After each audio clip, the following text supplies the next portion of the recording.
Hello, and welcome to Generating Scholarship from Theory and Previous Research. My name is Rich Robbins, and I serve as an Associate Dean in the College of Arts and Sciences at Bucknell University. Here at Bucknell, we have a complete faculty-based advising system. So my role as an Associate Dean includes faculty advisor training, faculty advisor support when students are having issues, and liaising between the academic side of the institution and the student affairs, student services side, such as counseling and mental health, and our student health folks. My experience in NACADA has been pretty extensive. I'm a past research committee chair. I have served on the faculties of the Summer Institute, the Administrators Institute, and the Assessment Institute. And I am a former co-editor of NACADA Journal. For about 7 years, I did that. And you should know that generating scholarship and conducting research and advising is near and dear to my heart.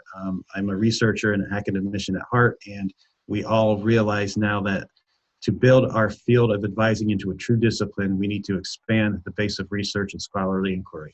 So I'm here today to talk about how to do that based on existing theory and or previous research. So I'll start by saying that contemporary scholars of academic advising have often based their work on previous research, both within the field of advising and from related areas.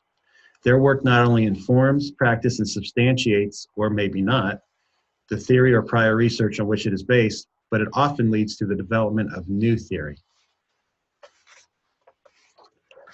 In this session, I'll describe how existing theory and research in academic advising and related fields can be used to develop and justify new scholarly inquiry, as well as lead to the development of new theory specific to academic advising. You'll note in the graphic below that it's all interrelated. We have theory on the right side, critical systematic description and explanation, which leads to practice, which leads to research, which can generate theory and or support theory. And it can also, theory then can result in additional research in the area to prove or disprove the theory and so forth. So it's a completely interdependent, interreciprocal relationship between theory, research, and practice.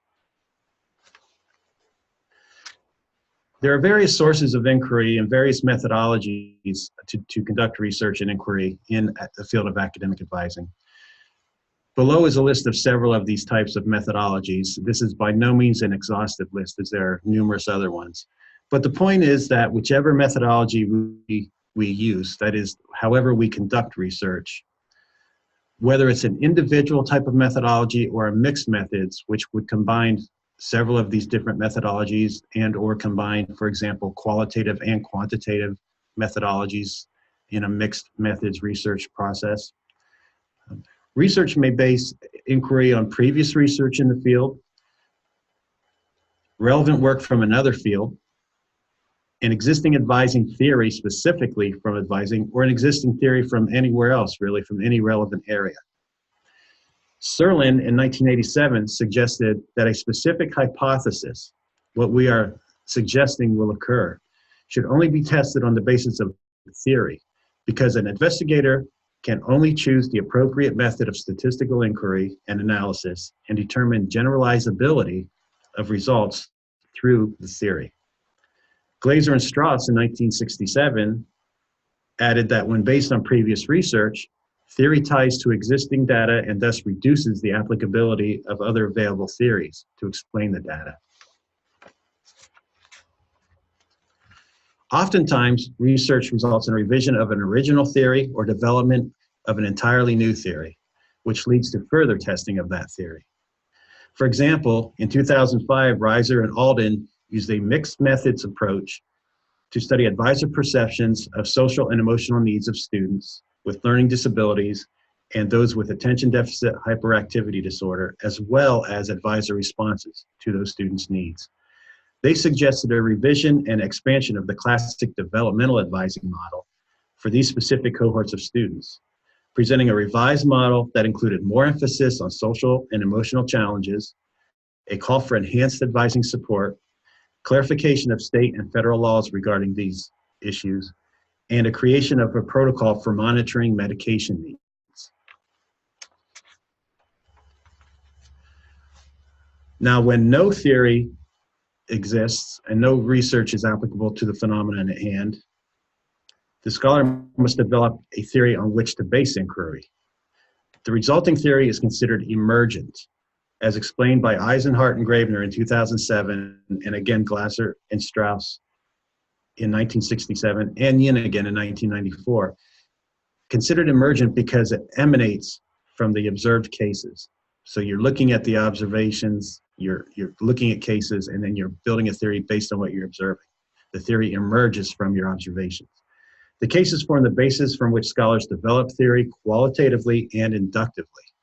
Glaser and Strauss further emphasize that theory generation does not require many observed cases. One case is enough, while a few more may be utilized to confirm these new ideas. These emergent categories will form identifiable patterns and interrelations that will in turn produce the crux of the emerging theory.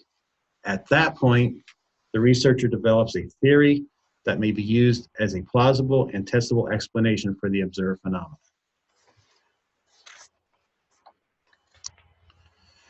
Grounded theory, which is a qualitative and inductive emergent method of theory, describes the process of theory development from existing conceptualization of data. So here we're talking about data that has been conceptualized, so it's not as raw as the previous example. It has been conceptualized to a point, but still the observer is looking at these conceptualized pieces of data. As Serlin explained in 1987, grounded theory allows investigators to transform conclusions from specifics to generalizations. They derived interpretations inductively from raw data collected in real-world settings, with continual interplay between existing data and emerging interpretations of that data. While often perceived as a technique that separates theory and data, grounded theory combines the two. I'd like to say here that we do a lot of this intuitively, and we do a lot of this in our minds. We are constantly looking at cases and situations of students, of our curriculum, of the institution, and so forth. We are looking at existing theory and practice. We are thinking about things that we may not have noticed before, or new things, and always revising our theory. So we are going through these activities all of the time, conducting the research and the scholarship in a way that can be published and build the field of academic advising. Is basically putting this all on paper and following specific research methodology to promote the field of academic advising. Going back to grounded theory, data collection, analysis, and the theory formulation are reciprocally connected via expansion upon the existing explanation of the phenomenon and by increasingly precise identification of the components of that phenomenon. The investigator then delineates the relationships of those specific components to the actual and exact context and process of the experiment. Therefore, while inductive, the resulting theories are grounded or based in the existing data, as opposed to emergent theories, which are based on empirical observations. Using grounded theory, researchers purposely combine data collection and analysis, and they subsequently use the initial data analysis to shape continuing data collection. For example, in 2007, Bloom, Cuevas, Hall, and Evans performed a grounded theory research process involving graduate students' perceptions of outstanding graduate advisor characteristics. Through their qualitative textual analysis of nominations for the award of Advisor of the Year, 5 major themes emerged. Students found accessibility, serving as a role model, individual guidance, and assistance integrating the students in their respective perspective as characteristics, among others, that make advisors most helpful. Based on these data, the authors suggested that the graduate advisor is often the most influential role model in the lives, and specifically the academic lives of the graduate students, and they provided recommendations for graduate advisors based on their findings. Comparative analysis is also a grounded theory method. Using this approach, investigators compare different groups of observed individual cases and use their similarities and differences to create a theory. In comparative analysis, they then examine, revise, and refine a specific theory via some form of evaluation against other comparison groups. The resulting data allow for the identification of resulting patterns and relationships that can lead to general concepts about the overall phenomenon of interest. With the goal of making the theoretical propositions more generalizable, Scholars take the ideas and generate broader theoretical propositions that are subsequently evaluated against other comparison groups. For example, in 2007, Eisenhardt and Gravener suggested the use of case observation in theory building. They offered that, as opposed to laboratory experiments, case study allows for observation of the real-world context in which the observed phenomena occur. Theory building from case studies not only complements the mainstream deductive research methodologies, but it connects rich qualitative findings to mainstream deductive research. Using observed cases to construct theory, scholars typically produce theory that is not only accurate, but is also testable.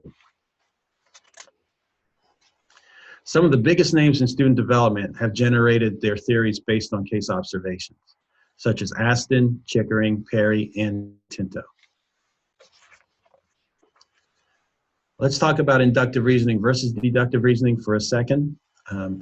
You can see on the left side of the slide the steps in inductive reasoning from observation up through theory.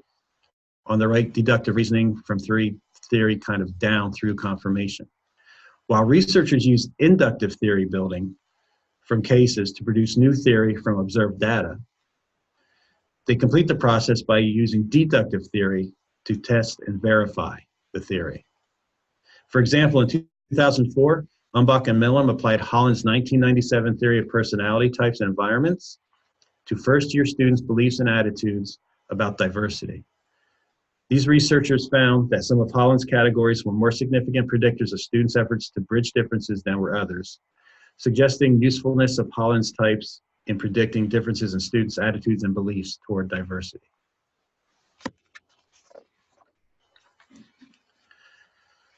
Now, theories may be what we call mini, or they may be what we call grand theories. Once developed, a theory may focus on a small specific aspect of a phenomenon or serve as a comprehensive proposition to explain the entire phenomenon. The former, focusing on a specific aspect, is known as a mini theory, and this is used to explain fairly narrow behaviors and is often rooted in ideas established by the grand theory. Mini theories do not describe and explain the whole of the phenomenon, while grand theories are comprehensive, such as Freud's psychoanalytic theory, Erikson's social learning theory, and Jean Piaget's cognitive development theory. Later scholars have used the formally generated grand theories as bases for exploration, while considering more recently developed mini theories to explain specific aspects of the larger phenomenon.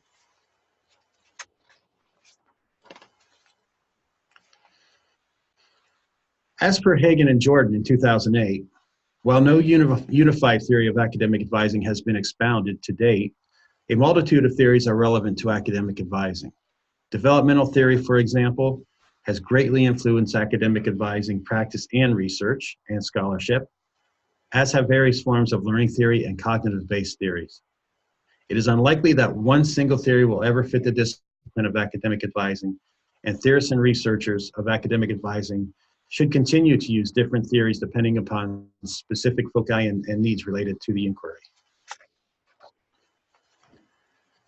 In a nutshell, researchers of academic advising must continue to utilize inquiry that varies in topic and method to build a scholarly literature to inform the field. In addition to generating research from theory, we can also generate research from previous research. A lot of what is observed and studied in academic advising is related to research in human development, student development, psychology, sociology, education, for example. And this existing research is often applicable or at least relevant to academic advising. For example, in 2005, Rollins used theory and existing research in the areas of friendship and communication to offer a dialectical framework to view the academic advising relationship. To research the emerging advising needs of students in discontinued academic programs, Mayer in 2006 looked at theory and research concerning the process of organizations and organizational decline in health and death. Ulick and Jones applied the highly researched concept of learning styles from the field of education to academic advising in 2008, studying the effects of both academic advisor and student learning styles on the advising interaction. In all three of these examples, researchers applied scholarship from another field to academic advising. This brings us to the formal research question. The research question reflects the initial inquiry and therefore may indicate observation of a phenomenon or issue, or it may connote inquiry based on previous research or theory. The research question should be succinct and identify the population or sample studied, the methodology used, and the variables involved in the research, such that anybody looking at your research question could be able to tell specifically from the question or the title of your research who was studied, how they were studied, and maybe even what was found. Smith, Carmack, and Titsworth in 2006, for example, built upon previous research suggesting that college life causes tension between the states of independence and interdependence in first-year students. They suggested that these first-year students are becoming more independent while at the same time continuing to rely on others for academic and social support. They asked how first-year students navigate the transitional issues. The title of their study was a bit more specific, but still reflective of their research question. And here's the title: Managing the Tensions of Interdependence. You'll notice how they spelled interdependence to include both independence and interdependence. Communication and socialization for first-year college students. In conclusion, although the field of academic advising may lack a single unifying theory, this actually promotes scholarly inquiry in the field. By not relying on a single theory, the inquiry possibilities are limitless. The interdisciplinary nature of academic advising further allows inquiry based on existing many theories and prior research from numerous disciplines and fields, as well as from the academic advising literature. The field of academic advising will benefit from increased individual scholarly inquiry, and the relevance of numerous theories and existing research on which to base inquiry only enhances this advantage. The sky's the limit.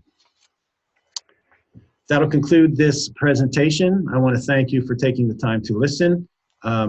Look for additional resources on this topic and other related advising research topics at the link included below, as well as at the NACADA website clearinghouse page. Thank you.